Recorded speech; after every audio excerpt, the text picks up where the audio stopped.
বাংলাদেশের সাম্প্রতিক পরিস্থিতিতে সীমান্তে কাঁটাতার দেওয়া নিয়ে মালদার বৈষ্ণবনগর সীমান্তে বিএসএফ বিজিবি নজিরবিহীন সংঘাতের পরে একই ঘটনার পুনরাবৃত্তি হয়েছে সুখদেবপুরেও। বিজিবির বিরুদ্ধে অভিযোগ, বারবার কাঁটাতার বসানো নিয়ে আপত্তি তুলেছেন ওপার বাংলার সীমান্ত রক্ষী জওয়ানরা। এই আবহে বেনাপোল সীমান্তে বিজিবি বিএসএফ এর অত্যন্ত গুরুত্বপূর্ণ বৈঠক হয়েছে।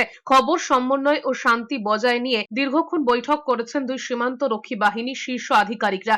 উত্তর চব্বিশ পরগনা দুদেশের সীমান্তে পেট্রাপোল বেনাপোলে দক্ষিণবঙ্গ সীমান্তের IG BSF Shri Maninder PS Pawar, border guard বাংলাদেশের আঞ্চলিক commander brigadier general Mohammad Humayun Kabir PSC এর মধ্যে এই বৈঠক অনুষ্ঠিত হয়।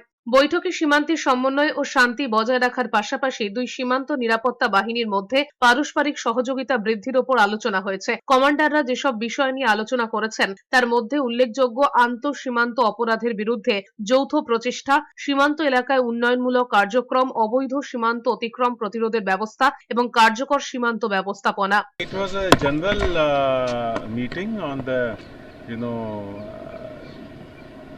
call of the BGB officers, and we had gone there on the other side in the BOP Benapol and interacted with the senior officers of BGB, and all kinds of issues were discussed in a very nice atmosphere.